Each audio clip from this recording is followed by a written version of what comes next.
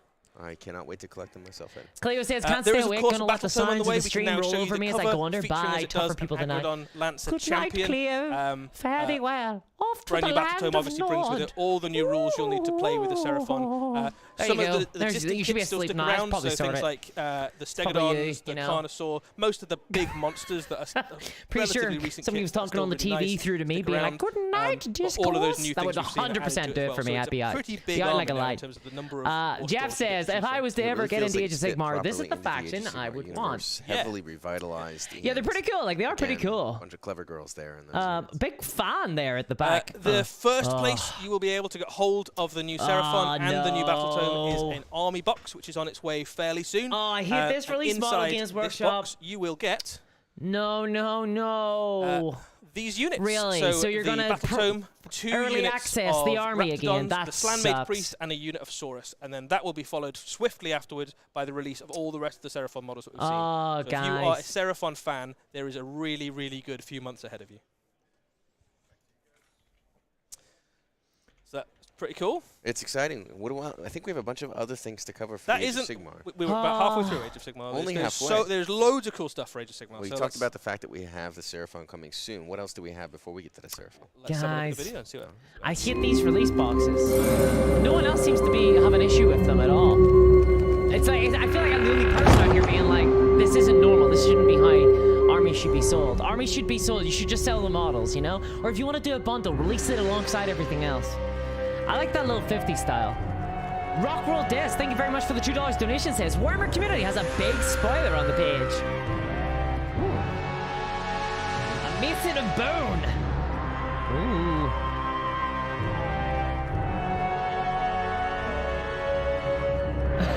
I really dig the vibes of this. An Outcast of the Night. Wait, what is this? Like a beast? What is this? What is this? Wow! What am I looking at? I love this model though. Look at this thing with the bats. Not the biggest fan of this guy. Not the biggest fan of that skeleton guy, but I loved the bats woman with the big hat. That looks awesome. I really That's gotta say really before cool. we even talk about those.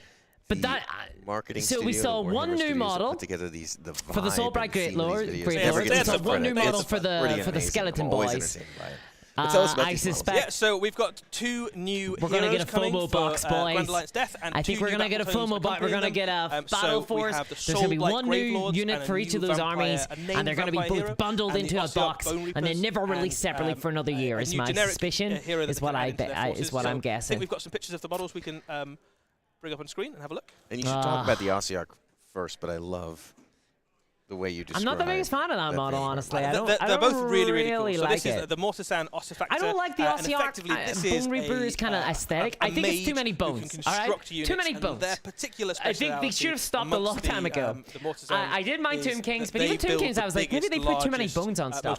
This faction is like everything that could be made out of bone is made out of bone, and things that couldn't be made out of bone are made out of bone. It's just bones.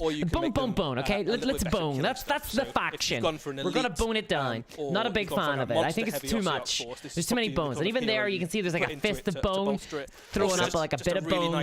You know, I get it, guys. You're undead. You don't need to keep throwing it in my face. You know what I'm saying? There is a new battle tome. It has a brand new cover.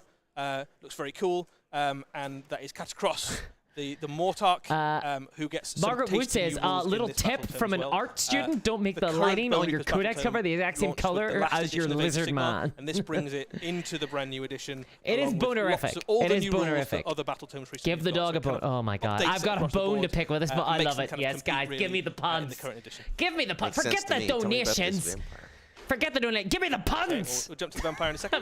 I'm kidding. I would like some more donations, please. Ivia Volga, and she is a outcast. I love this model. She Ivia is a Volga. wandering is that lone hair monster or is that a hunter, hat? woodswoman. It's always hard to tell. She Games Workshop, wanders they're out not into the the best wild at places fur. of the mortal realms. But she finds monsters. I she love chops their that. heads I off love and she that drinks their model. blood. She looks So like a the little. other She vampires almost looks a bit like a beast sort of woman. like not 100% Honestly. on board with her, but she's still a vampire. She's I feel still like if I part of the painted her family a bit that, differently, I could you throw know, her into push my them to Beastman shove, army and be and like, the she's armies a marched against them. She she's a can still beast join the woman. fight. She's a beast woman. Honest, She's accompanied guys. by a swarm of bats. She just has a uses sick kind of, coat.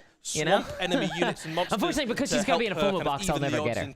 Like, that's the sort of purchase that I might have picked up. I might have bought a model, you know?